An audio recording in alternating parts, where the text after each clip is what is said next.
special group were speaking about their issues. So we're going to be discussing social sector challenges as well as contributions and good practices that we may want to recommend for the budgetary process. So the issues that we're going to be discussing are health, nutrition and food security, social security and education, as well as frontline workers and their issues and their travails during this last 1 year. So we've got a very fantastic panel of speakers.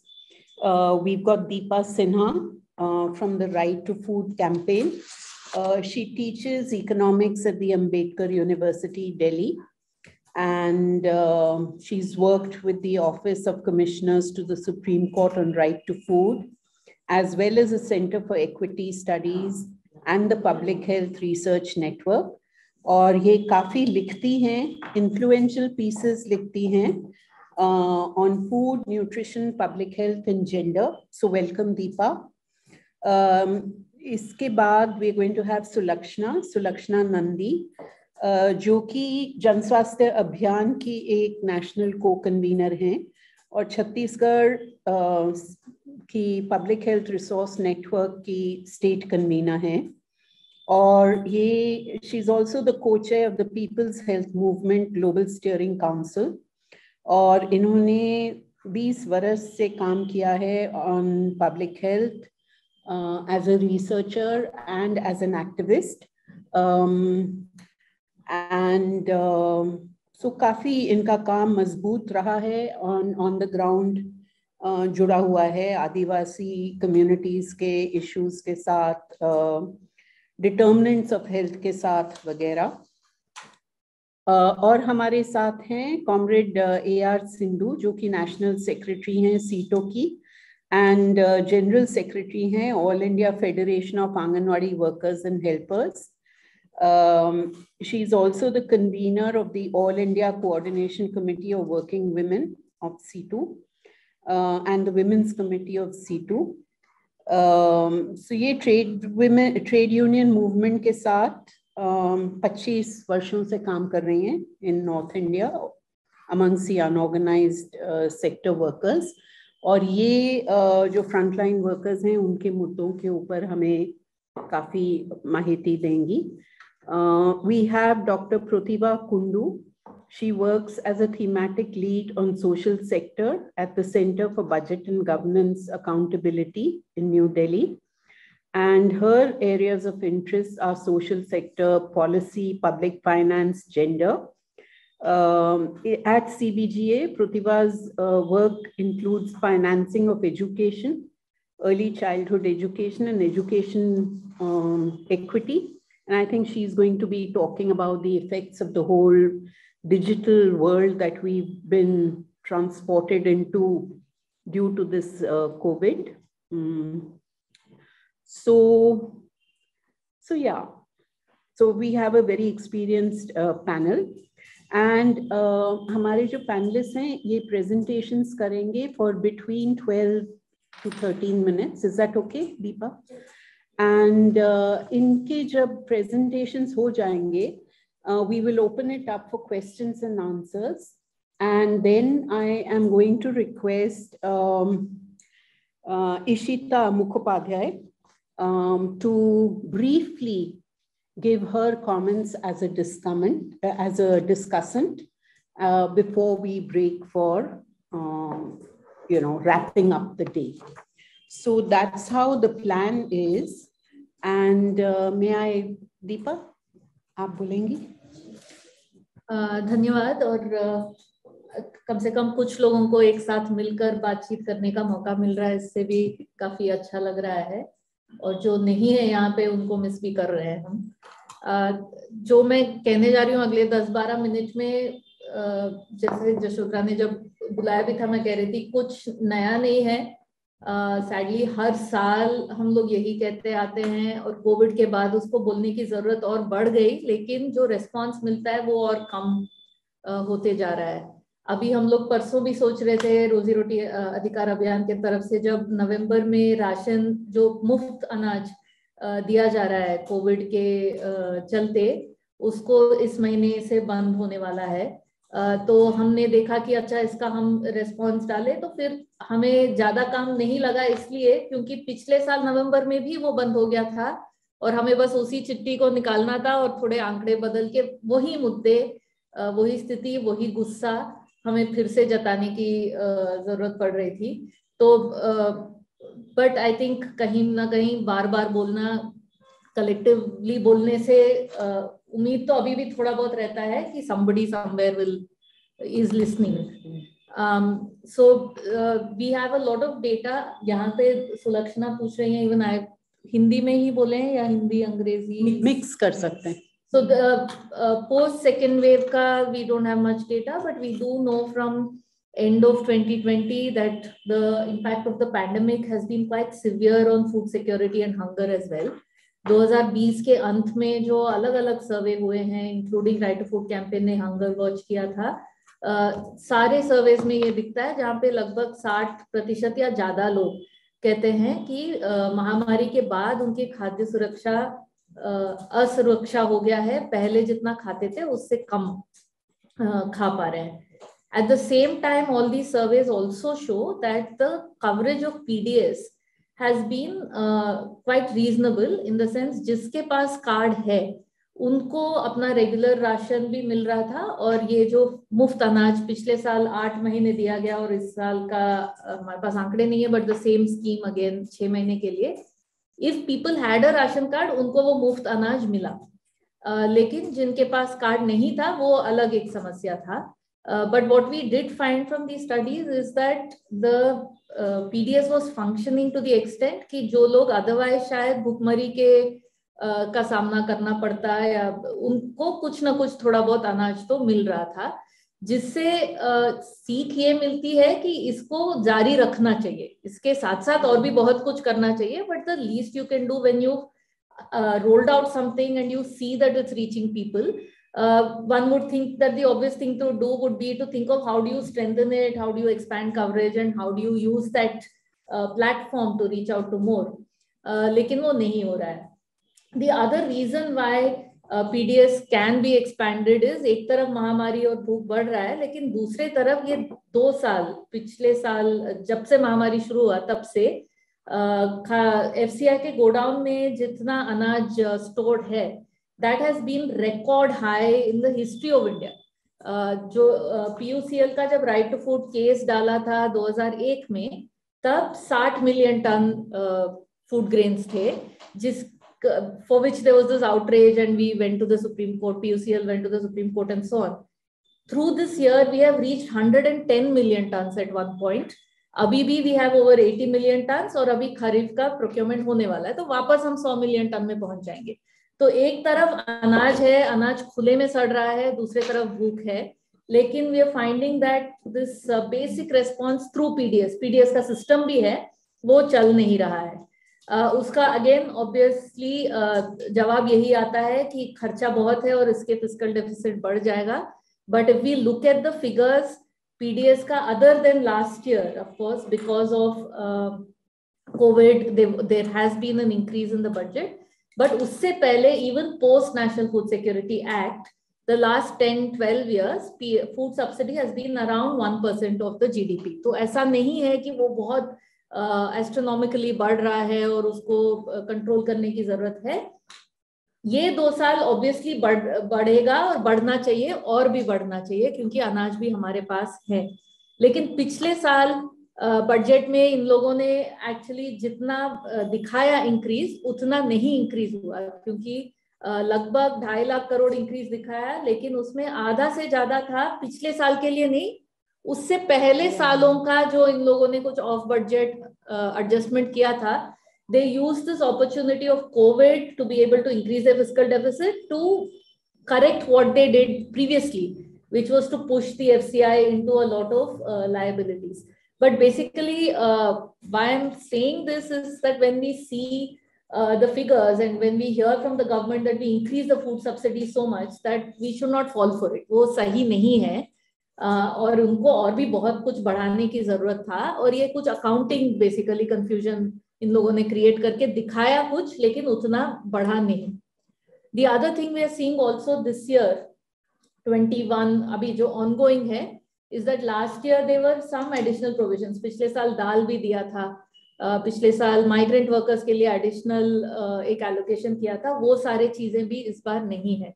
तो related to PDS मांगे यही होंगी कि ये जो मुफ्त अनाज वाला स्कीम जो इस महीने बंद हो रहा है वो ना बंद हो, क्योंकि महामारी अभी भी चल रहा है. सुप्रीम कोर्ट ने भी कहा है कि जो भी फूड सपोर्ट है should be provided till the end of the pandemic, and I don't think we are at the end of the pandemic in any way. तो इसको कंटिन्यू रखें, and in the budget reflect that in the next financial year also it will continue. और सिर्फ अनाज नहीं, इसके साथ साथ दाल और तेल, स्पेशली बिकॉज इन चीजों की दाम भी बहुत ज्यादा बढ़ी है in the recent period.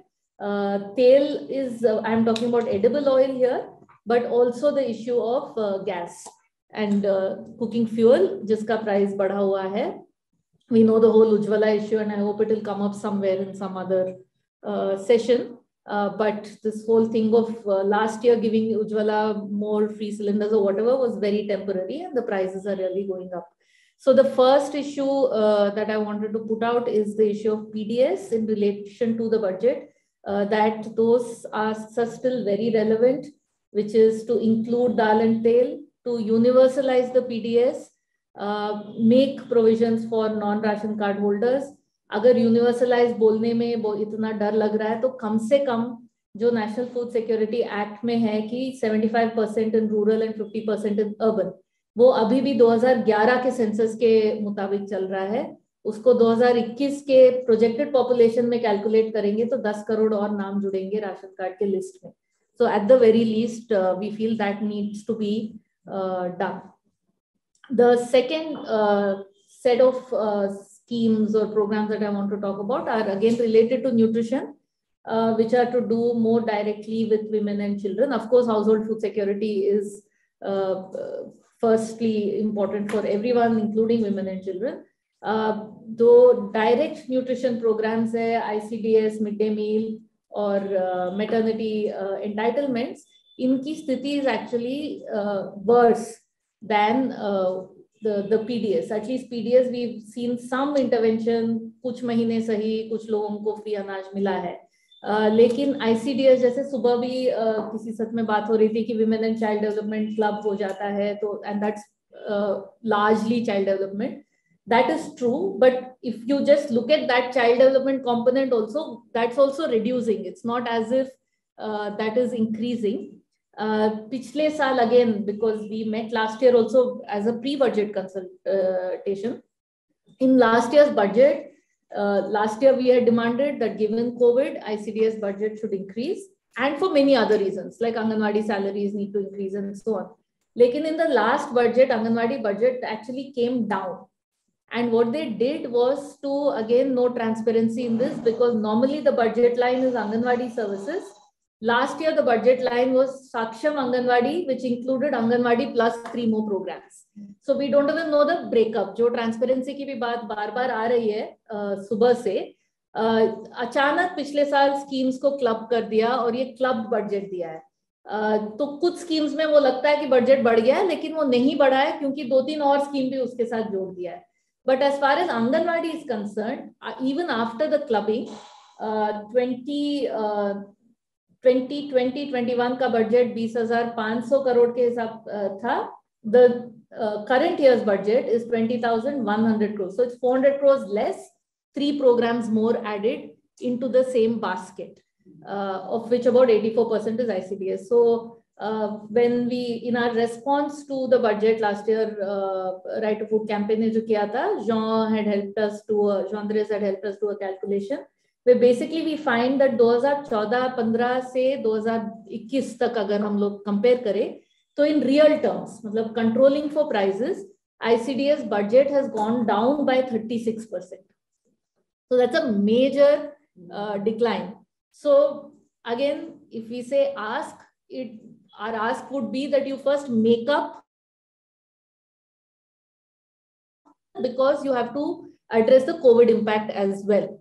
As far as nutrition is concerned, we know from the NFHS 5 results for आधे जो आंकड़े आए हैं कि it's not going to give us any good news, and that's pre-COVID. Post-COVID, again another transparency data point. First wave के बाद बाकी राज्यों में NFHS सर्वे खत्म हो गया है, अभी तक डेटा निकला नहीं है.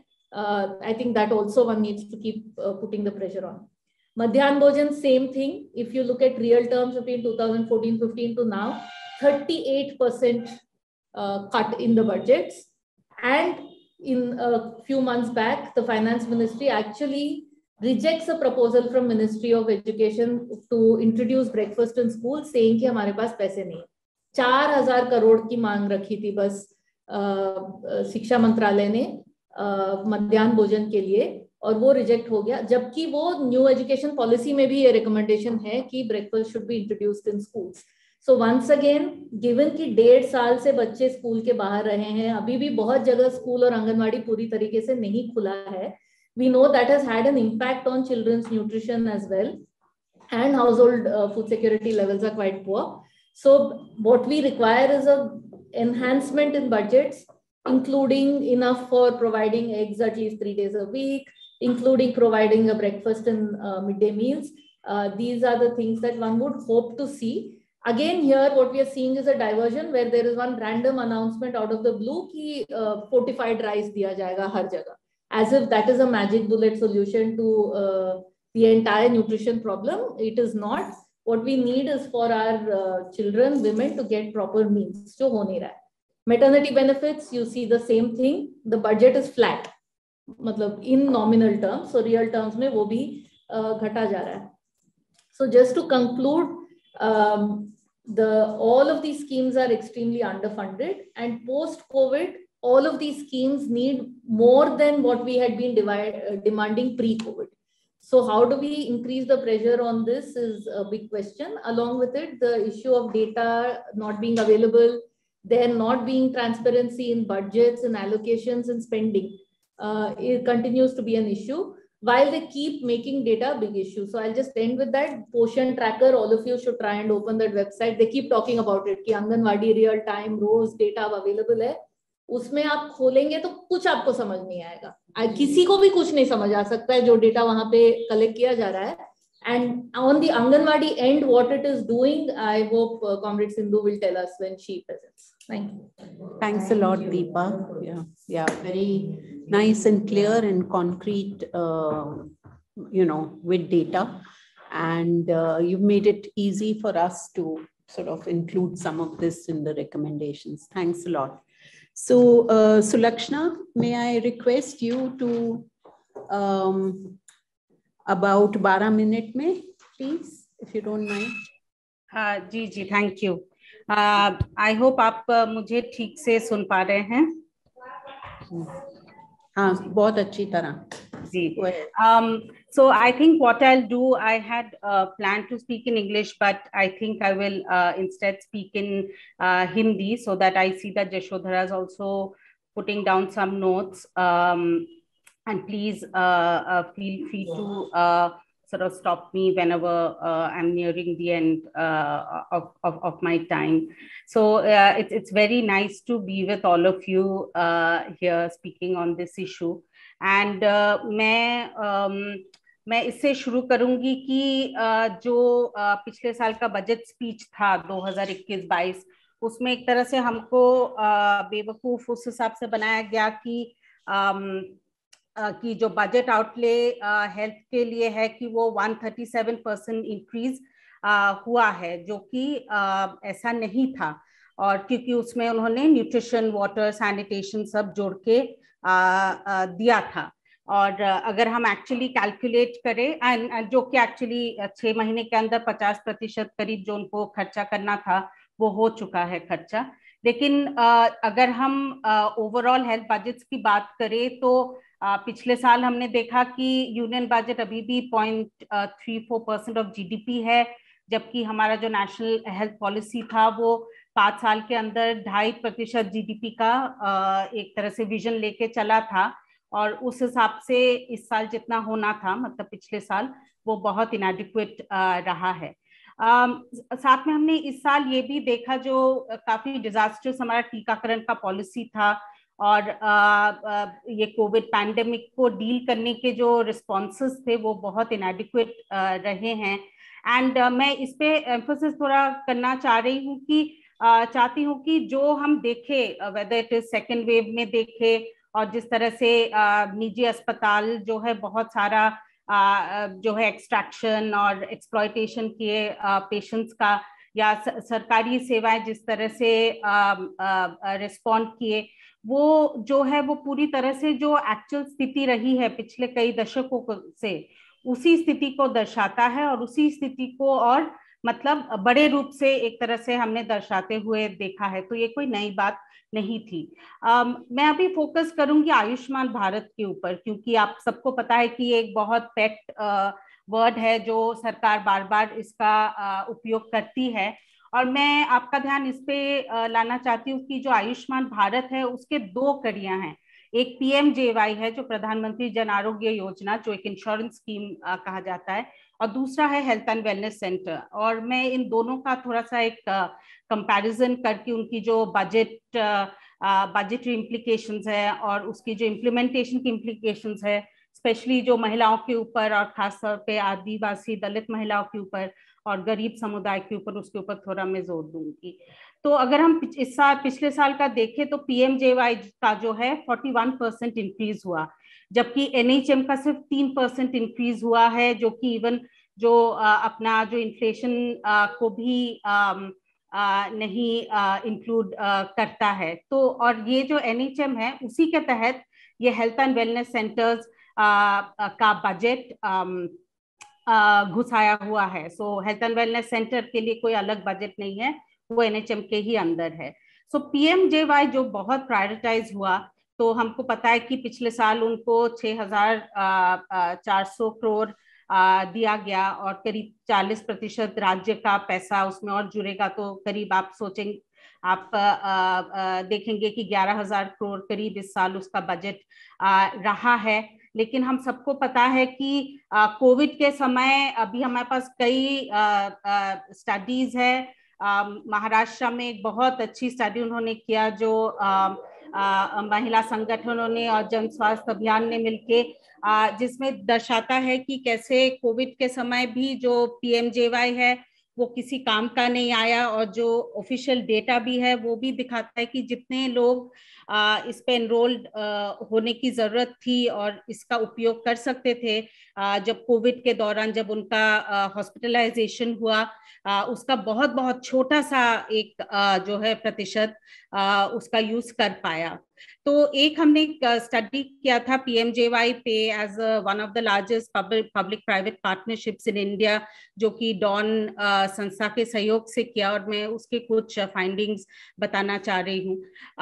इसमें ये समझ में आया था कि देखिए महिलाएं ऑलरेडी बहुत सारी जो स्वास्थ्य सेवाओं तक पहुंचने के लिए बहुत सारी दिक्कतें उनको फेस करना पड़ता है, परिवार के अंदर भी और बाहर भी। और एक इस तरह का एक स्कीम जिसमें एक आईडी की जरूरत है, जिसमें एनरोलमेंट की जरूरत है, उस चीज को वो एक एडिशनल स्टेप और एक एडिशनल बैरियर महिलाओं के लिए उसमें आता है। और डेटा ये भी कहता है कि जो यूटिलाइजेशन है उसकी जो और एनरोलमेंट है महिलाओं के बीच में, जो कि खासतौर पे आदिवासी समुदाय और मतलब जो हिस्टोरिकली जो मार्जिनलाइज कम्युनिटीज है, ऐसी महिलाओं का जो उपयोग है इस स्कीम का वो और भी कम है।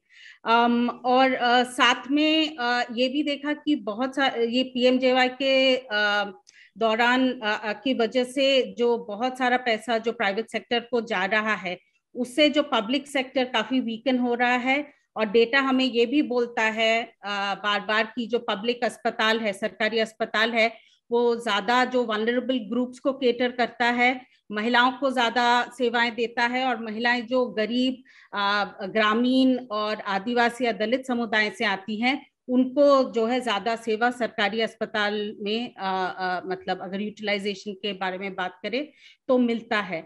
और इसमें जो सबसे बड़ा एक इम्पैक्ट रहा है वो रहा है कि ये योजना चालू हुई थी कि इसका जो है इससे आपका कोई जेब खर्च नहीं होना चाहिए, आप जाओ अस्पताल में आपको फ्री सेवाएं मिलना चाहिए, लेकिन ऐसा बिल्कुल नहीं हुआ है। और वो हम RSBY की बात करें या PMJY की बात करें, हमने देखा है कि अभी जो आउट ऑफ पॉकेट एक्सपेंडिचर जो परिवारों को होता है, जो इस इंश्योरेंस के अंतर्गत भी आते हैं, और खासतौर पे प्राइवेट सेक्टर में, और प्राइवेट सेक्टर में इसका जो है संख्या और इसका जो है अमाउंट जो उनको पे करना पड़ता है, जो प्राइवेट सेक्टर वाले लेते हैं, वो बहुत बहुत और ज्यादा है, तो उनको फ्री सर्विसेज नहीं मिल रहा है।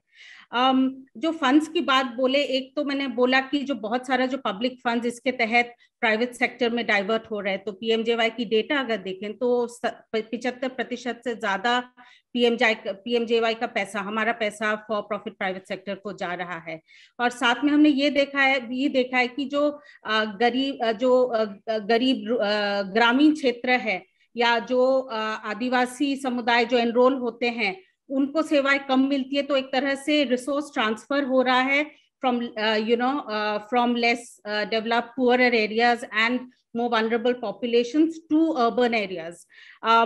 अगर हम गवर्नेंस की भी बात करें, और वो हमको बात करना बहुत जरूरी है even in a budget consultation, तो जो नेशनल हेल्थ अथॉरिटी जो बनी है इसको चलाने के लिए, उसमें बहुत सारा कॉर्पोरेट, वो एक तरह से जो स्वास्थ्य मंत्रालय से अलग एक संस्था बनी है जिसमें बहुत सारा प्राइवेट सेक्टर का उसमें इंटरवेंशन है। तो अब मैं हेल्थ एंड वेलनेस सेंटर्स की थोड़ा चर्चा करूंगी और उसका डेटा थोड़ा बताऊंगी। तो आज की तारीख में करीब 75,000। जी just quickly, because I think we need those key asks more, from you. Sure.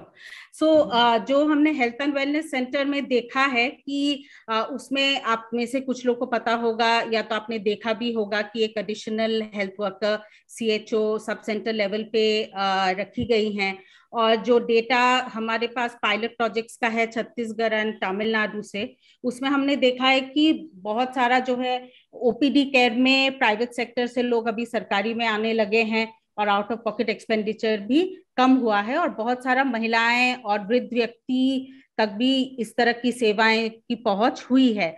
However ये जैसे मैंने बोला कि इसकी बजट बढ़ी नहीं जा रही है, तो इसलिए जब हम बात करते हैं एलोकेटिव एफिशिएंसी की, तो जो PMJY की को अगर हम बढ़ावा दे तो उसकी जो एलोकेटिव एफिशिएंसी बहुत पुअर है, और जबकि जो प्राइमरी हेल्थ केयर है और उसमें इन्वेस्टमेंट, जैसे हेल्थ एंड वेलनेस सेंटर हो, हमारे फ्रंटलाइन वर्कर्स पे इन्वेस्टमेंट हो, वो ज्यादा सेंस बनता है इकोनॉमिकली। तो हमारे डिमांड्स क्या होने चाहिए? सबसे पहले आई थिंक जो कॉन्ट्रैक्चुअल स्टाफ है उसकी रेगुलराइजेशन के लिए हमको लगातार मांग रखनी चाहिए। वो आशा से लेके बाकी पूरा जो NHM का जो ढांचा है, तो वो एक है। दूसरा है कि हेल्थ बजट्स हमको इंक्रीज करने की जरूरत है, और ना सिर्फ इंक्रीज करने की जरूरत है, उसको सरकारी स्वास्थ्य तंत्र में उस इंक्रीज को डालने की जरूरत है, ना कि PMJY जैसे इनिशिएटिव्स में जो कि प्राइवेट सेक्टर को ये सारा पैसा देता है। पब्लिक एम्प्लॉयमेंट के एक्सपेंशन एंड मतलब रिलेटेड टू दिस इन्वेस्टमेंट हम कैसे करें कि जो सरकारी स्वास्थ्य सेवाएं हैं उनको प्राइमरी टू टर्शियरी लेवल तक का उसकी एक्सपेंशन और स्ट्रेंथनिंग होना बहुत जरूरी है। एक ये सोच रहती है कि भाई टर्शियरी को तो प्राइवेट सेक्टर ही कर सकता है, सरकार की टर्शरी या सेकेंडरी जिला अस्पताल की उतना जरूरत नहीं है, या मेडिकल कॉलेजेस की मतलब हॉस्पिटल्स की जरूरत नहीं है। लेकिन हमने कोविड के भी दौरान देखा है कि कैसे सरकारी अस्पताल मतलब जितने भी बुरे स्थिति में थे, लेकिन प्राइवेट से बहुत ज्यादा और रिस्पॉन्ड कर पाए। और हमारे पास बहुत सारे अनुभव है छत्तीसगढ़ से, जिसमें हमने कार्डियक केयर का जो टर्शरी हॉस्पिटल को डीप्राइवेटाइज किया। यहाँ पे जो सबसे कॉन्फ्लिक्ट अफेक्टेड डिस्ट्रिक्ट्स है बीजापुर, सुकमा, वहाँ पे जिला अस्पतालों को कैसे स्ट्रेंथन किया, और मैं उसके सारे जो रिपोर्ट्स मैं आपको चैट में डाल दूंगी। So I think so the importance I think जो हमको प्रोटेस्ट करने की जरूरत है वो है कि जो reduction in budget allocations for women specific schemes across sector, कैसे हमारी जो under funding of the public sector जो कि खासतौर पे महिलाएं, गरीब परिवार, और दूसरे मार्जिनलाइज कम्युनिटीज को जो ज्यादा केटर करता है, उसको जब हम बजट कम देते हैं उसका क्या इम्प्लीकेशन होता है, उसको प्रोटेस्ट करना। और बेसिकली जो private sector provisioning of service delivery को स्ट्रेंथन और एम्फसाइज करने की जरूरत है, क्योंकि स्वास्थ्य का अधिकार जो है एक मतलब निजी स्वास्थ्य तंत्र या कमर्शियलाइज मार्केट बेस्ड स्वास्थ्य तंत्र में नहीं हो सकता। और साथ में ये ना सिर्फ इंडिया में देखते हैं लेकिन और ना कि स्वास्थ्य में देखते, जैसे ये वाला जो सत्र है उसमें हम देखेंगे कि अलग अलग सेक्टर्स में ये प्रॉब्लम्स है। सो हमें बेसिकली सॉलिडारिटीज भी इन मुद्दों पे बिल्ड करने की जरूरत है, जैसे हम आज इस बैठक में हैं। तो मैं इसी से मैं इतना ही कहूंगी। कुछ और प्रश्न है तो मैं बाद में जोड़ूंगी। Thank you. Thank you very much. One thing is जो आपने बोला है, and I think we would all welcome it if you have those write-ups on the district hospital strengthening. I think those would be very valuable because we could put that as, good practice in the report and extrapolate those good practices. So thanks a lot, Sulakshana. अब मैं सिंधु से बोलूंगी, please अपनी बात रखें, because Sulakshana के जो recommendations भी आए हैं कि asked में, there is this whole question. The first recommendation was regularizing contractual workers, and I think it's a good segue into Sindhu ke points. Please, Sindhu. I think it is audible. Yes, thank you. It's very happy that you are all here, and you are all, some of you are all together also. Actually, I will be limiting myself with these mainly 3 schemes, which are the midday meal, ICDS, and the National Health Mission, and the frontline workers part of that as well. हम तो इतनी एक बुरी स्थिति में मिल रहे हैं कि अभी actually absolute poverty and hunger in alarming levels in India. Everybody knows. I think that you can throw more light and how to you ask economics and policy intervention level. You provide more information on the poverty levels, alarming poverty levels. There was some projection that almost 50% of the population may go to poverty in India. तो हमारा yesterday जो एक trade union का convention हुआ था, उसमें हमने ये शब्द इस्तेमाल किया था कि at the same time the human survival entitlements को पूरा squeeze किया जा रहा है at policy level. तो these talking about these schemes, जो अभी जो स्थिति है कि ये कोविड सिचुएशन में नेशनल हेल्थ मिशन का and especially the services given by the Asha workers, तो उसमें एक है कि जैसे इधर में पहले पैनल में भी जो आया था कि बाकी जो सर्विसेज है एक्सेप्ट फॉर कोविड, बाकी जो भी सर्विसेज था कि इम्यूनाइजेशन हो या मैटरनिटी केयर हो, ये सारा जो है ऑलमोस्ट पहले 5-6 महीने के लिए पूरा स्टॉप किया गया था। तो अभी भी वो पूरा रिवाइवल तो हुआ नहीं है बहुत सारे जगह में, तो इवन अभी भी यही स्थिति है। तो एंड कोविड सर्विसेज को भी as you all know कि it was very poor, और जो सेकंड वेव में तो और भी खराब हो गया था, और वो द हॉस्पिटल में जो सर्विसेज वगैरह मिल रहे थे कि उसका पूरा अफेक्ट हुआ है। और ICDS का भी अभी जो कोविड का जो सिचुएशन में ही है कि जैसे दीपा वाज टेलिंग कि वो देयर वाज दिस यूनिसेफ का वार्निंग कि जो न्यूट्रिशन लेवल का हमारा जो ये जॉब लॉस एंड पॉवर्टी के चलते हुए कि additional 3 lakh children will die in India in the means the first wave का जो 6 महीने के अंदर। दैट मीन्स कि more than 1600 children a day. तो इतना जो अलार्मिंग लेवल को जो हंगर डेथ्स का पॉसिबिलिटी के चलते हुए भी there was no increase and actually there was cut in the ICDS budget.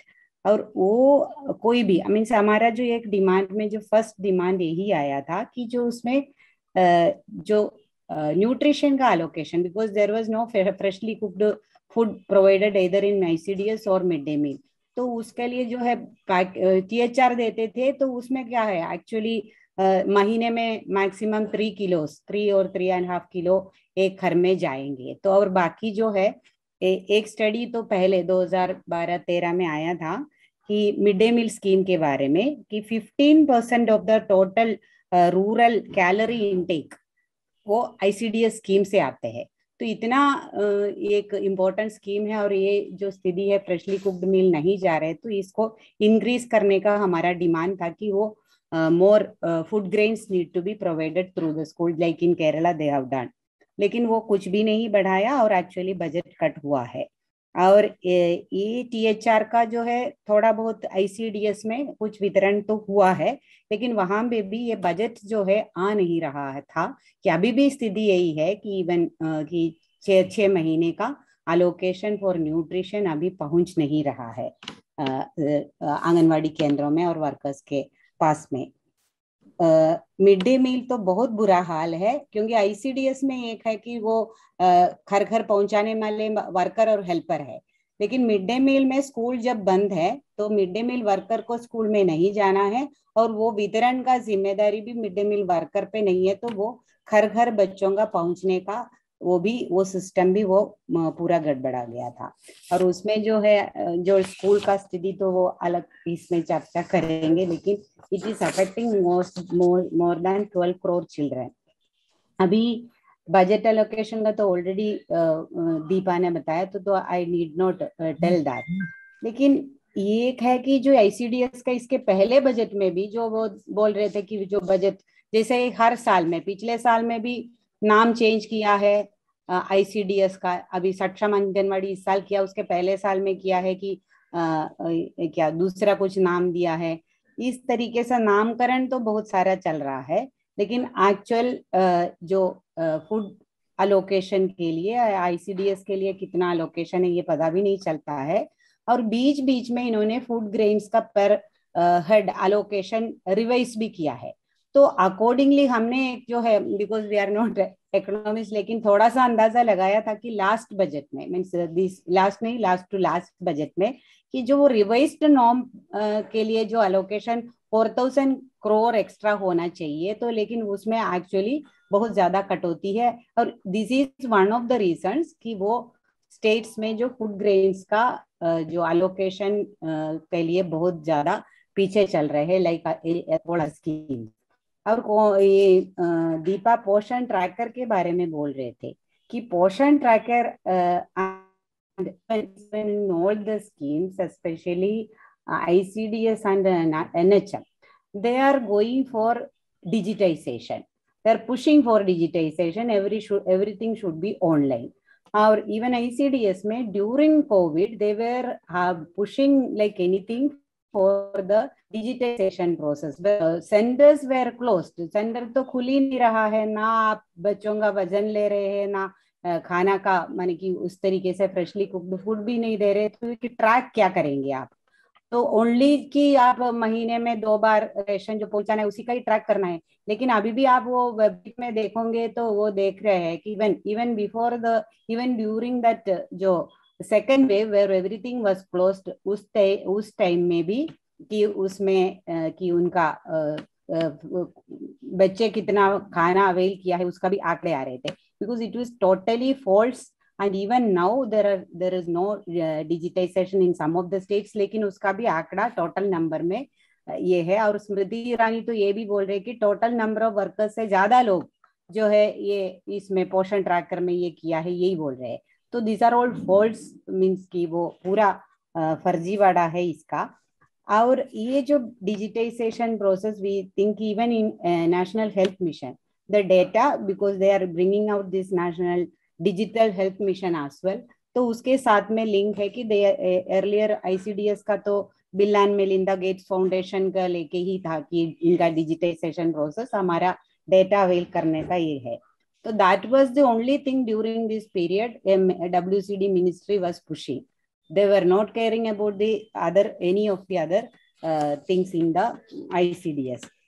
और वर्किंग कंडीशन का जो है कि वो एलाबरेट करने की जरूरत नहीं है, वो उसका means existing working condition and poor salary and no social security, not even recognized as workers, वो तो है ही. अभी जो कोविड में especially Asha workers and also Anganwadi workers, they were put on duty for COVID. So almost 24 hours duty Asha workers का है. And means we cannot imagine the way they are working कि और उनके ऊपर में जो pressure है, family pressure, society pressure and all. Even there were cases that कि एक आशा worker का जो husband का death हो गया था, उनका बच्चे उनसे बात करना बंद कर लिया कि तुम्हारे वजह से हमारा पापा का death हो गया, क्योंकि she was going door to door and bringing COVID home. ये है. So this is the situation, and whatever the government has only announced 1,000 rupees extra for the ASHA workers, as whatever you may say, no risk allowance and no even safety measures was given.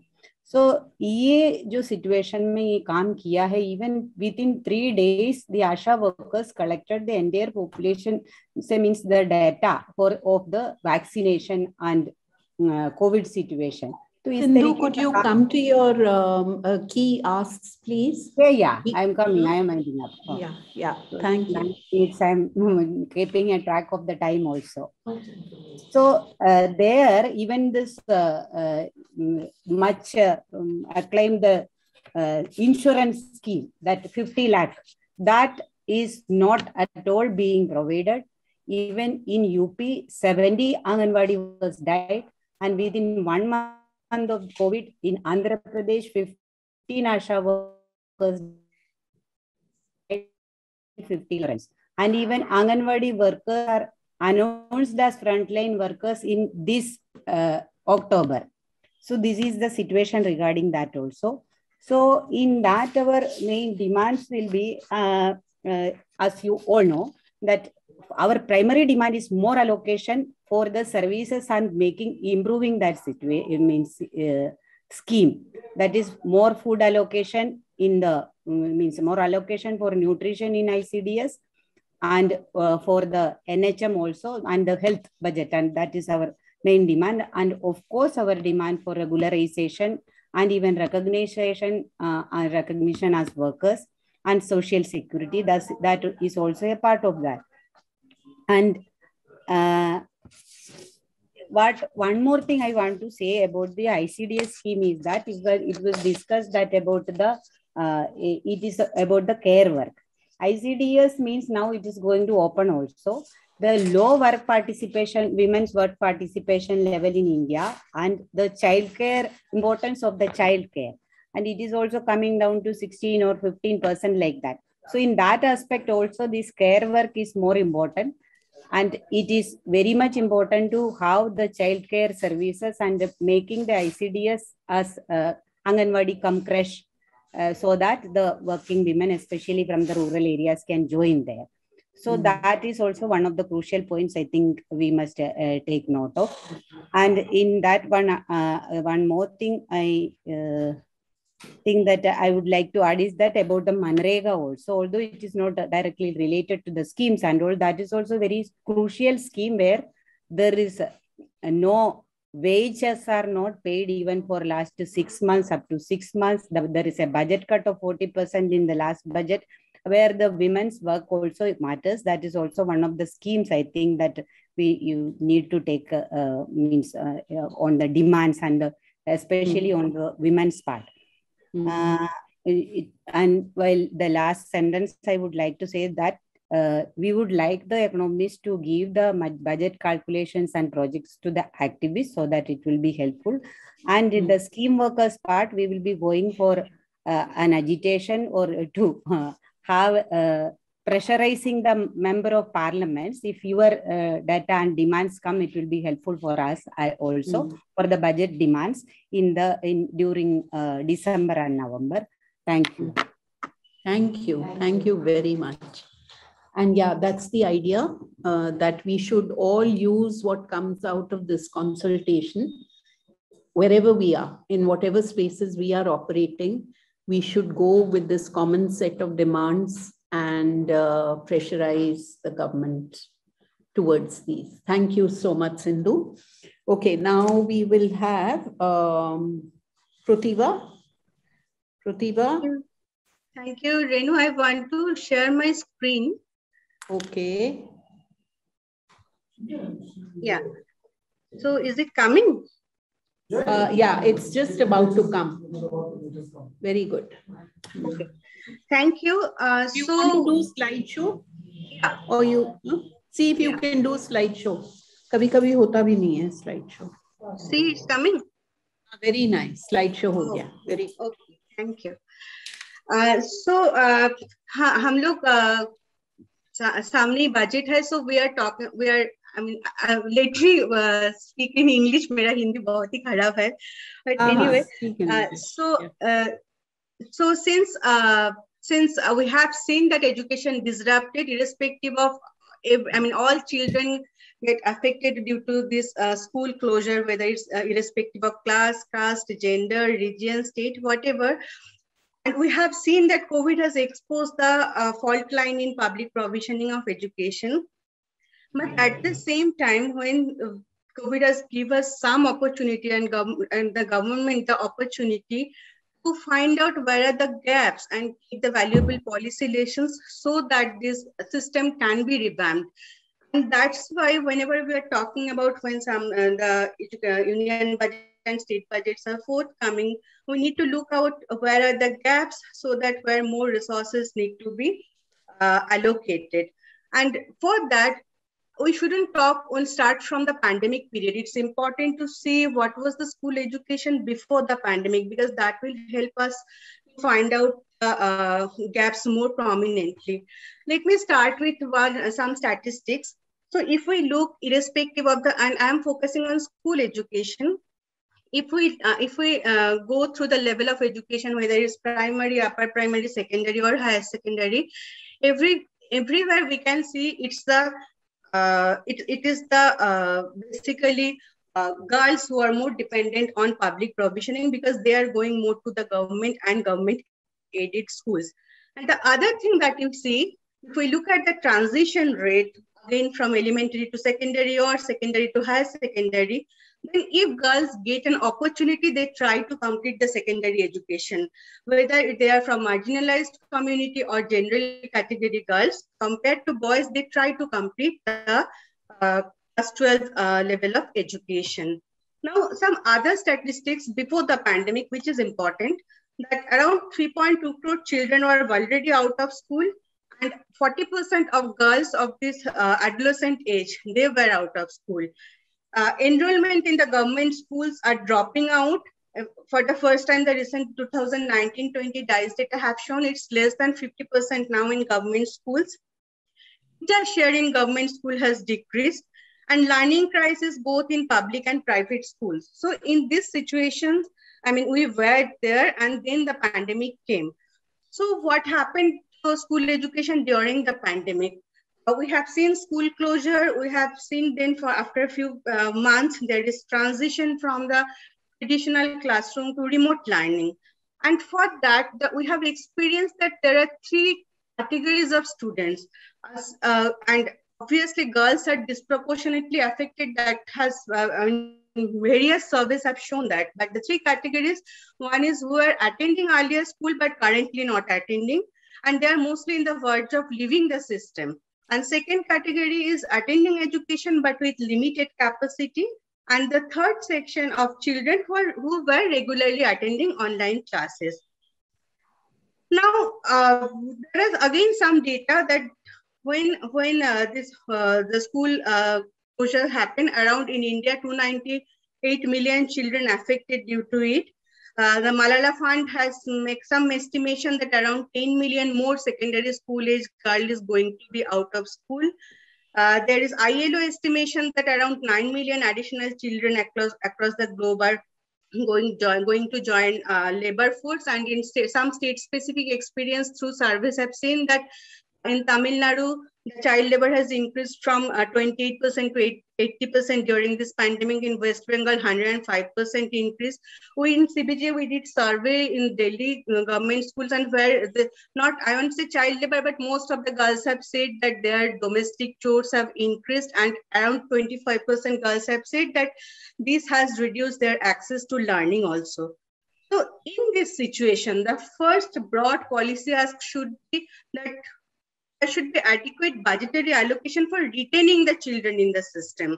I mean, we are continuously talking about learning gaps, learning deficit, but the first thing is retaining the children in the system is more important.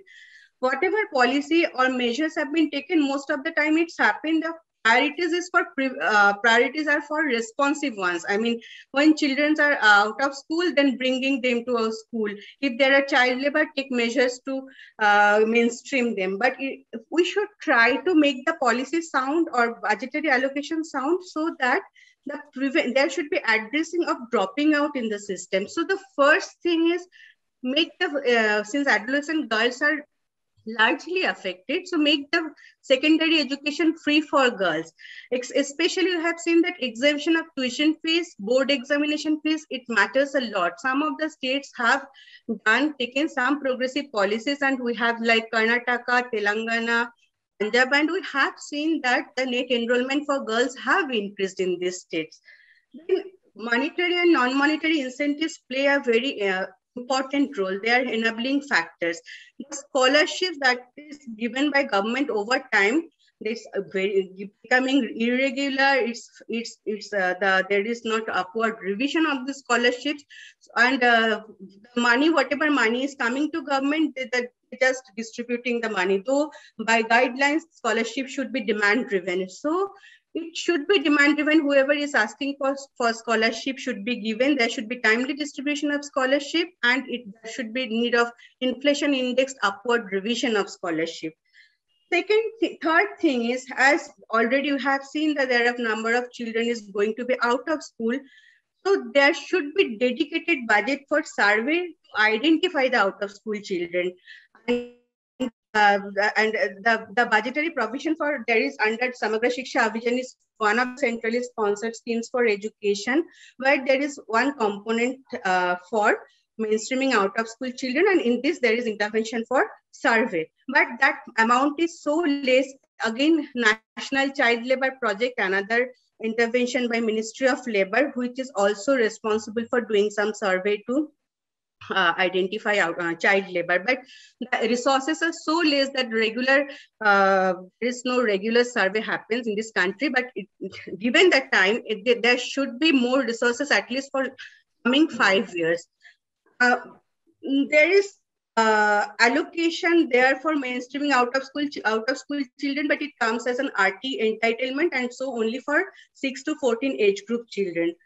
But it's time for extend the budgetary intervention for out of school children in the 14 to 18 age group, and that should be come through Samagra Shiksha Abhiyan.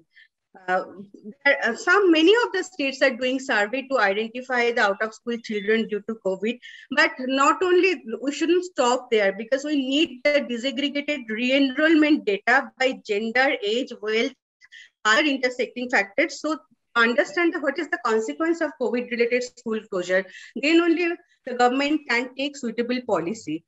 And since we have seen that poverty is one of the major reasons, whenever we see NSS data, that largest, the prominent reasons for dropout or never enrolling school is economic situation, financial constraints, or participating in household chores. So in the larger sense, the generating employment and livelihood programs for parents is very important. So these are some of the policies for retaining children to school. Now coming to the online education. So we have seen that multifold impact where the educational inequality aggravated, learning deficit was there, physical health, mental health, everything was disrupted. I'm sharing one of the two newspaper articles. One is in May 2020, which is saying that only 8% children have computer and internet, so they can go online. And the recent 2021 report, the study by Draze and all, which is saying again 8% rural children can able to do the online classes. So in the 1 year, when we have gone to online, we haven't taken enough digital measures to basically address the situation. So again, gender divide in access and ability, there are many references, many surveys. Just two data points here, because these are all now known to everyone, that we are whenever we are talking about internet users has increased, so that is not at all problem, but we are talking then only about digital consumers, not about digital learners. Even if we go by digital consumers, then again, those who are using internet, 33% of them are women and 67% are male. And in India, it's 28 to 72% is the ratio.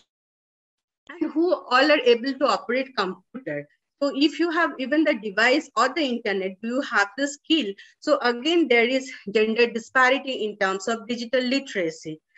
Having online classes on a regular basis has cost implication. There is some old data which is saying that over time, the proportion of data expenditure to voice expenditure has increased. It was earlier 45 to 55 was the ratio, and now 84 to 16. And since so much usage of data over there during these online classes, so in every survey, everyone has say either they have to discontinue their classes because of limited data, or they have to put additional resources to buy data. And government has, whenever there is interventions, taken by both state and union governments, most of those were very much high-tech, very much technology dependent initiatives. The access to low-tech and no-tech solution was very less, even when they were talking about the television-based or radio-based online classes. Even government's own study is saying only 5.5% children actually did online classes through television, or through radio, only 0.6%.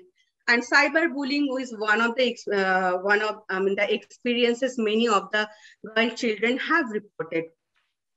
We are talking only about students, but it's important to talk about teachers. Already there is a shortage of qualified teachers, professionally qualified teachers, and when this online transition happened, only 17% of teachers in government schools reported that they were given any sort of training to conduct online classes. And in Delhi school experience, some of the Delhi government school teachers have said that they have given 2 hours training by Google or in some kind of these companies so that they can handle how to do online classes. So, but in this whole period, when this pandemic was ongoing, there was new education policy was there, kind of government interventions we have seen, especially union government. There is budget cut in school education. The only key program which is responsible for school education, there is 20% budget cut in Samagra Shiksha Abhiyan. The only scheme for girl children at secondary level, the national scheme for incentives to girl child for secondary education, the budget cut from 120 crore to 1 crore. I mean, probably this budget, you won't see this scheme anymore. Though there was under Atmanirbhar Bharat Abhiyan mention about different COVID fiscal measures, but there was nothing for education. The only thing they were talking about some online e-Vidya, and also pushing for viability gap funding for different online programs. Now, what should be then our second policy ask? In this situation, the larger policy ask should be budgetary allocations for strengthening digital infrastructure, but that is only if there is need for education to go online or in hybrid mode, because the first preference should be to reopening of schools. So some immediate measures, good quality device, and internet subsidy to all students and teachers, more online resource material which should be in vernacular language, because many of the teachers have actually given YouTube videos or other online materials, but those are in English. So the language barrier was one of the challenges. So more resources would need to be created. Innovative low-tech, no-tech solution is required. In some states, they have actually done. In Chhattisgarh, door-to-door teacher were going. In Jharkhand, there was gadget bank made by police department. Social and emotional support of children is required. menstrual health and gender sensitization in online curriculum. That is required because teachers in the whole process, in 1 and 2 years, almost the online education happened, but no such social emotional support, no extracurriculum activities, nothing was there in the whole curriculum or syllabus, etc. And when we are talking about teachers, since teachers now need to know more skills for virtual teaching, skills for emotional well-being, gender sensitization training, menstrual health and hygiene related knowledge. So there is need of increasing the unit cost for rigorous teacher training. Currently, it's only 300 rupees for 10 days. I mean, 300 rupees per day for 10 days. This needs to be the time duration as well as unit cost need to be increased. Coming to the third phase now, as schools are reopening. Pratibha, I'm very, very sorry. We have actually run out of time. Okay. And so, you know, I mean, I don't know how much you have to say on this last segment. How much is it? It's 2 slides. 2 slides. Can we go through them? Very rapidly, please. Could you just very rapidly go through them? Thank you. Sure. So as schools are reopening, already there is systemic gaps in terms of, we are talking about maintaining physical distancing, we are talking about better student-teacher ratio, but there is lack of systemic gaps in terms of school, in terms of teachers, in terms of wash facilities in schools.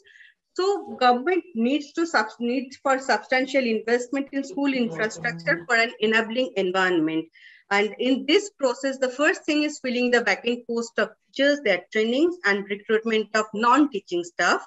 Secondly, an upward revision of the scheduled rate of civil works, because that is one of the reasons for which no civil works is happening in any of the states.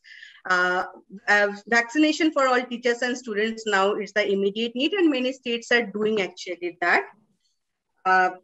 Overall, there is a need for ensuring equitable and inclusive education. So gender should be a cross-cutting theme in policy formulation. Revision and review of curriculum, textbooks, and other learning materials is required. Gender representation in teacher recruitment, remedial teaching, and finally, when NEP is talking about so much of allocation of resources to gender inclusion fund, there is nothing there. So their government should, this time in this budget, they should talk about create this gender inclusion fund and mention how to use these resources for a better usage. And already Deepa and everyone has talked about Deepa and Sulakshana talked about the health and nutrition, but just to mention that adolescent health scheme is also very important, since the convergence is really required for nutrition, health, and education. And if that is not happening, then basically it is difficult to retain the girls in school. So adequate resources required for mid-meal as well as school health scheme. Thank you. Okay. Thanks so much. I think your recommendations are very, very clear and very specific, and we're going to draw upon them, heavily for the report. So thanks a lot. And I'm sorry we didn't have time to listen to your fascinating presentation in all its aspects. Okay, so I'm going to keep quiet. Would you stop sharing your screen, please? Yeah, I'm doing that. And we are going to open up for any questions or comments for about 5 minutes. I'm sorry. And then we have Ishita with her final comments based on whatever she has heard, plus additional, for 5 minutes. And then I'm going to hand over to the next person in our team. Yeah. Anybody wants to say anything? Okay, Rajalakshmi, do you want to unmute yourself and give your comments?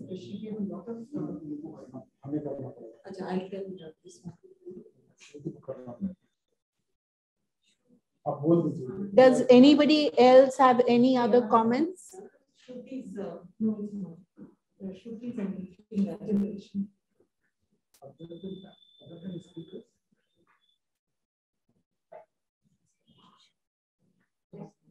Can the panelists speak? Yes. Sulakshna, please go ahead. Sulakshna. Yeah, do you want Rajalakshmi to go first? So let's have Rajalakshmi and then Sulakshna, you. Yeah, hi, can you hear me? Yes, Raji. Yeah, hi. So my comments are more based on my work last 7-8 years on the PMJAY, specifically with respect to Tamil Nadu. And I think it's very important for us to highlight, even if the size of the studies are small, the evidences that are coming that speak to the fact that whatever be the ceiling, it's 5 lakhs or 2 lakhs or the number of procedures covered, these insurance schemes are not really helping in reducing the financial burden of the patients and their families. The out-of-pocket expenditures remain to be high, and we should not be relying on the patient satisfaction scores, because often they are happy for whatever little amount is coming from these schemes as just like discounts or savings. So the evidence building from all the states, whatever research is available, has to be collated to show that there is enough evidence to speak against the insurance model. And also that is very important, because these studies are being isolated, and then we are not able to access the PMJAY data itself. So we have to ask for transparency in PMJAY data to actually analyze that from the rights perspective and see what is the reality. Yeah, thank you. I think the point that you're making is the point that Sulakshna was also making. And I think your point is very well taken, that we should collate all the evidence together and argue for, that the insurance schemes don't really work. Yeah, Sulakshna? So I just quickly wanted to make a point on this whole thing about strategic purchasing and how the narrative of privatization, within even the universal health coverage, etc., has happened.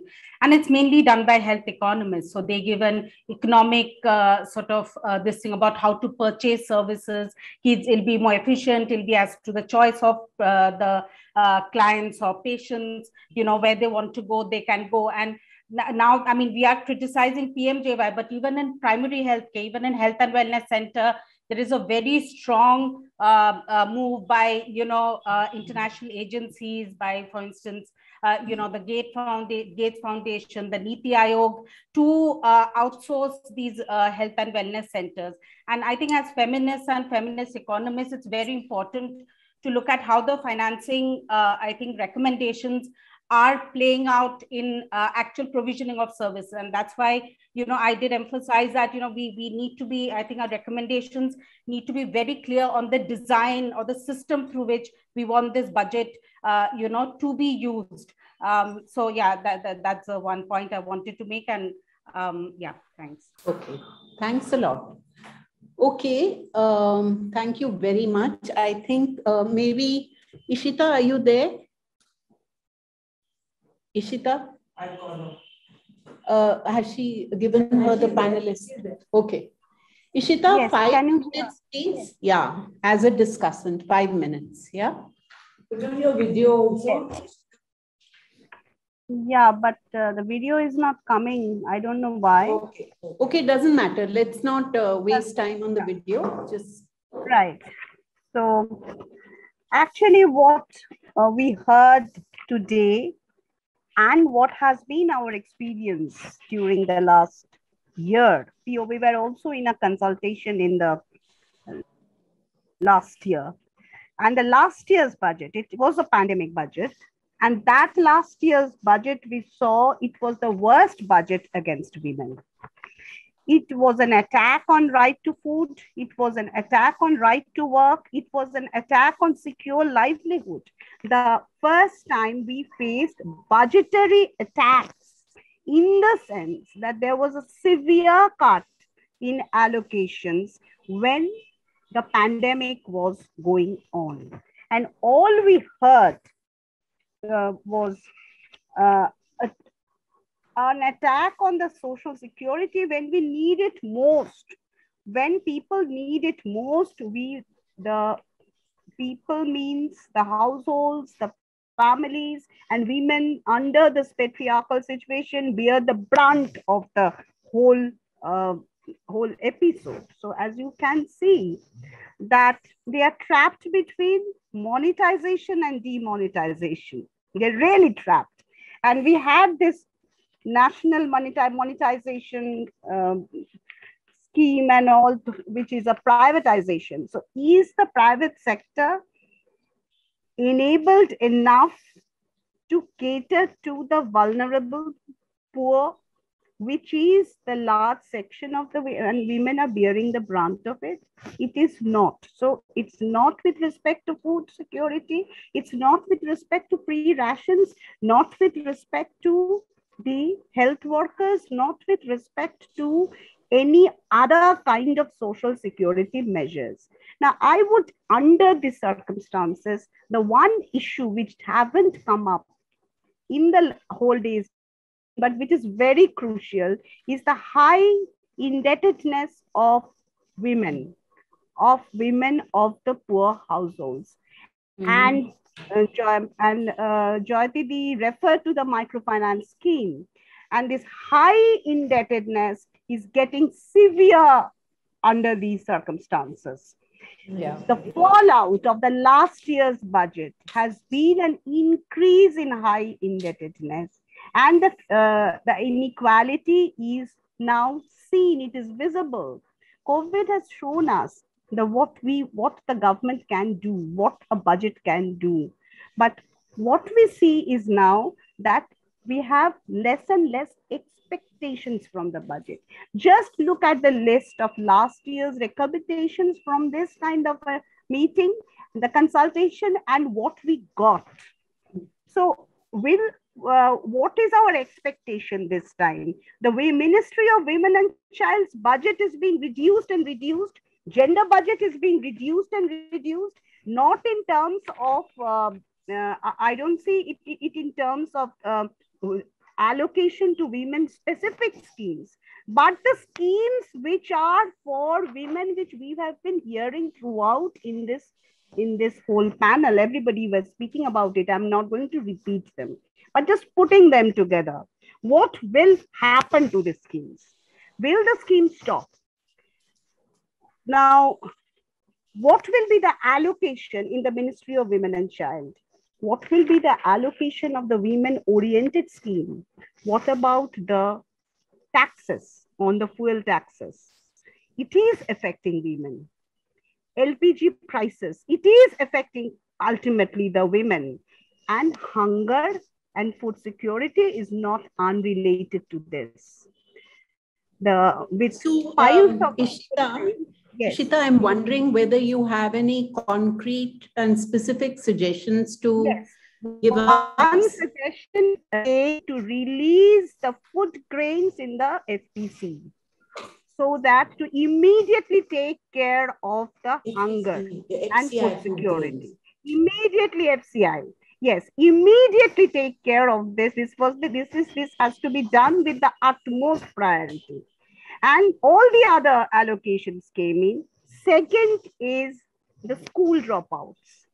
Immediately take care of this, of bringing back the dropouts to school again, because this is going to affect the long-term gender immobility, and this is not going to affect women in general, but this is going to affect the whole economy and the whole society as such.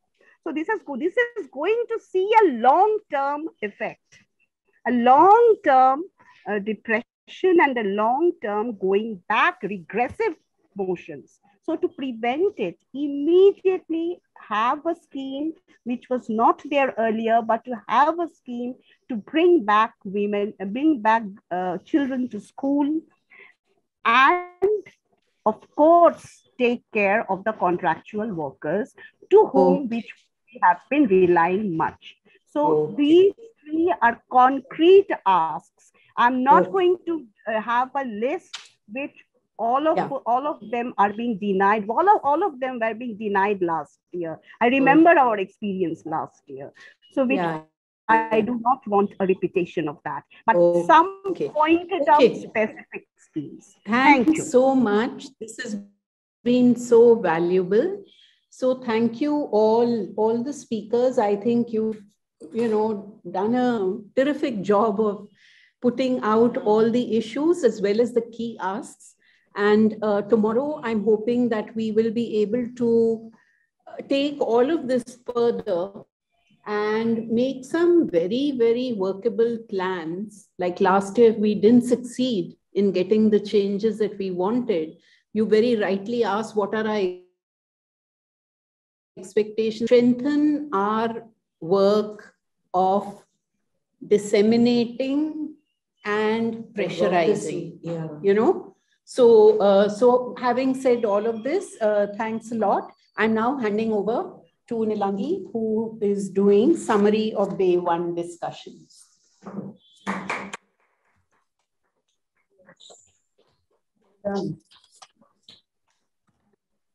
Take this chair.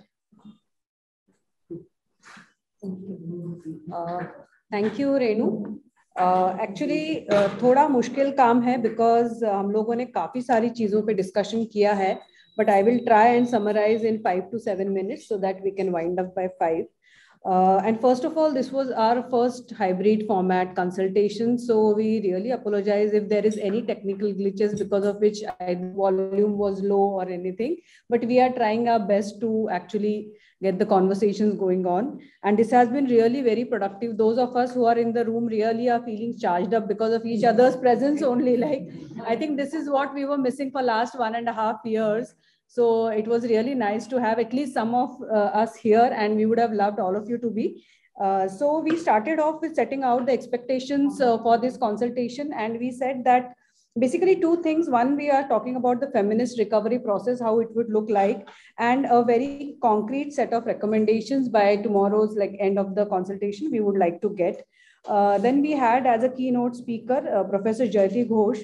And some of the important points she raised, first was that even before the lockdown or before the pandemic, our economy was not so great. So it's like it's added on to the burden. And because of the stringent lockdown that we had, which was, she said, almost most stringent among all other countries, we saw a dramatic collapse of income. And even the recent survey, which was done in July 2021, shows that the income is not back even to 80% of what it was earlier. So that is how the economy is currently. And another point was India didn't spend additionally anything. It was just 2% more than previous year. So the response from the government has been really very, very poor. There is no additional social protection apart from that 5 kg grains which was given per month. What things we should do? One of the things she raised that there have been several declarations in terms of packages. So as FPC, I think we need to check that what actually has been delivered out of those packages. And so that was important point. There was point about the microfinance sector, how it is impacted. And because it is not being captured in the national data, she also spoke about the informal sector, how it is being impacted. And also we don't even have the figures of the informal sector. That was like lack of data was one of the major challenges. Yeah, for women, the pandemic was even more brutal because it increased the workload and it decreased their access to the paid work. So, and in terms of education, I think one of the important points here is that because children have not been able to go to school for 2 years, it's almost like a real fear of losing a generation because they have not been able to go to the school. And this was raised subsequently by many other speakers. Food and nutrition also, I will go in details when we talk about the recent session. Some examples were given like Tamil Nadu, Kerala, Andhra Pradesh, Telangana, who have provided more items through the public distribution system, and which can be replicated in other states as well. Then there was discussion about the revenue generation, and the point related to the reliance on fuel tax was discussed quite adequately, and which is a wrong way to raise the resources because it is impacting poor much more. Then in terms of key asks, Professor Jayati Ghosh has said that we need more reliable data. We need to know what is the state of economy, more data about it, and data about specific sectors in which women are employees. Yeah. So in terms of key asks about revenue generation, there was a suggestion about wealth tax, tax on the richest. And I think one of the examples she cited was quite from the study by Subramaniam, that even if we tax 965 families, like 4% tax on the Forbes list, it will be 1% of GDP, which is clearly indicating that how inequitable current society is. Then she said that wealth tax and taxing the multinational corporations is a low-hanging fruit. So these were some of the concrete suggestions from her. Also, there was an important point about the national disaster management. I think we need to have a better disaster management plans in place. There was discussion about the revenues foregone. And like in 2018, we had almost 5 to 7% of GDP as revenues foregone. So this is another source which can be tapped. Yeah. So these were some of the points raised by Professor Jayati. And she also had discussion around Nirbhaya Fund and NREGA. Subsequently, we had a session where Professor Ritu and Ravi and we talked about overall fiscal scenario. What Professor Ritu was saying was that the impact of policy response, the policy response is completely divorced from the reality. So that was one of our major comments. There were examples about like Ujjwala scheme, how it was introduced and then it was suddenly withdrawn, and again I think it is reintroduced. The direct benefit on the kerosene, there was increase in the prices. So the way the policy response has been quite haphazard and it is impacting poor much more. Actually, we have discussed so much yeah. So I think one of the most important points which Professor Ritu has raised is about the achievement of the SDG goals, and which we are much far from what we plan to achieve by 2030. And there were important points around like child marriages, even they have increased. So we need to relook at where we are in terms of SDGs. Then we had a presentation by Malini Chakravarti, who spoke specifically about the revenue generation strategy. And I think some of those points were raised by Professor Jayati as well. She spoke about the direct indirect taxes and how we had indirect taxes have increased and there is reduction in direct taxes. And the important point is basically she said that instead of getting extracting profits from the corporations, we are extracting it from common people's pocket, which is really like a poor scenario. Then Ravi spoke about basically data transparency, and because of lack of data, and I think the term he used was reverse transparency. He said that government is taking more and more data from people, and when it is not giving anything back. So there are portals like eShram portal or Digital Health, where more and more data is being taken from the citizens. Whereas for us to do any analysis, we don't find that data. He took example of PMJY, like tertiary care for BPL families, and how the data available in public domain is much lesser than what was there for RSBY. Another important point he raised was in terms of giving key set of recommendations, we need to create benchmarks also. On that basis, we can decide how much to ask for. Next important point was about gender audits. So he said that gender audits should go hand in hand, and CAG is interested. So there could be either gender audits by CAG or performance audit reports by CAG where we factor in the gender differentials. I think this is an important recommendation. Yeah, so this was about the overall fiscal scenario, and I think important point regarding where to raise resources from and data transparency. Then post lunch, we had a very interesting and sort of also emotionally charged session from issues and concerns of vulnerable groups. Though we knew that people are facing difficulties, but I think listening to those presentations makes it a little more real in that sense. So we had Dr. Santosh, who spoke about trans persons, and like already they have a difficult access, but with Corona, with COVID plus HIV plus TB positive, so many multiple discriminations they have faced. Also being admitted to male ward and sexual harassment issues were raised. Then Elena spoke about tribals and the schools, like all the difficulties are much more what do you say, severe for tribals, because there is already there is extreme poverty. And then she spoke about deaths due to exhaustion because of the migrant workers, their livelihoods have been affected.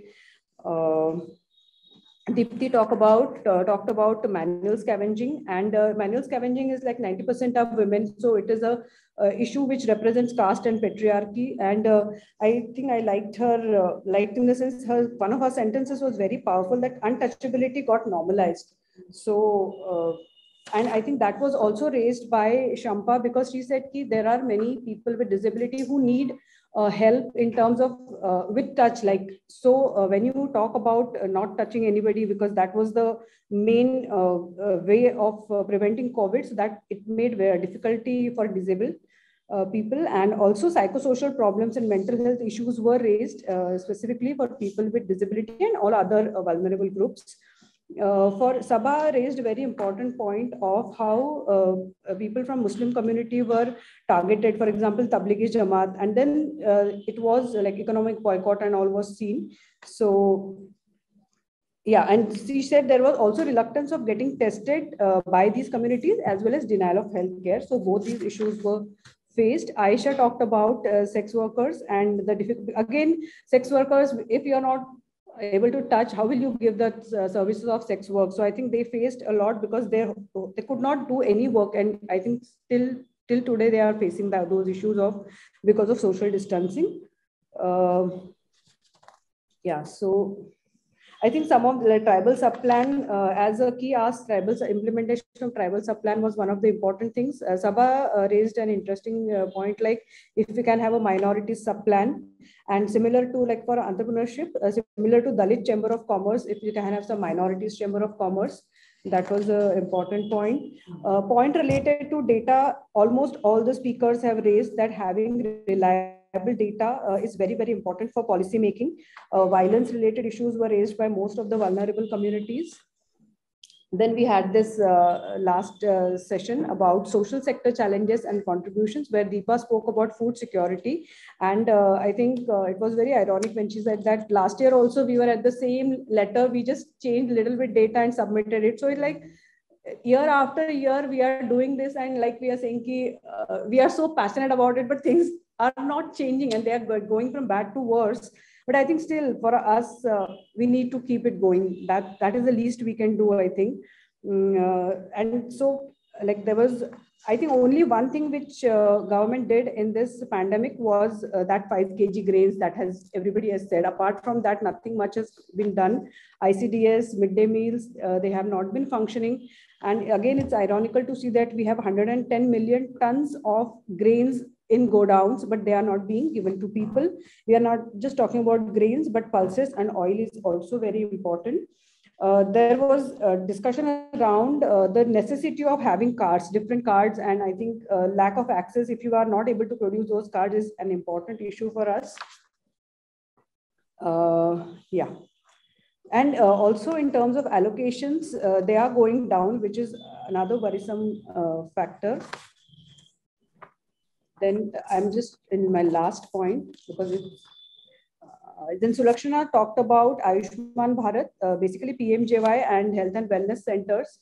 So basically we need to strengthen health and wellness centers because they are providing primary care, but are more like government is focusing more on PMJY, which is diverting resources to the private sector. And then we had about frontline workers and how ASHA workers were given 24 hours duty, and there were pressures from the family, society. Without any adequate training or safety measures, they had to do this work for mere 1,000 rupees extra. So then we talked about, Pratibha talked about the education, and I think some of the issues, lack of access to technology was raised by many, and I think Pratibha made it quite specific with her through her presentation with clear data. Cyberbullying, issues of cyberbullying also she has raised. Yeah, so these were some of the important issues, and I think we have very clear set of asks from each of the groups. So they will be incorporated in the final discussion regarding the recommendations. So thanks a lot for being with us today, and see you tomorrow morning. If Shruti, you have any announcements? We're meeting at 10 o'clock tomorrow, no? Yeah, not 10:30. 10 o'clock. Tomorrow we start at 10. With the wrap up of So we will have those who missed today's any of the sessions. We will again have a quick recap of what we discussed today, and then we have another set of interesting presentations. 10:15 onwards. Yeah. So thank you, everybody, and good night. Yeah, thank you very much, and see you all tomorrow. And I hope all of you will come, and also I think add on more ideas which we may have missed or which have been missed today, so that we can really have a very inclusive kind of a document and a list of asks which we bring out with a logic, structural or a data logic to whatever extent, even if our field work and our experiences show that, I think that's good enough. Yeah. Yeah. Concrete. Yeah. Yeah. Thank you so much. Bye. Just said 25 towards the end. हो जाता है ना? 25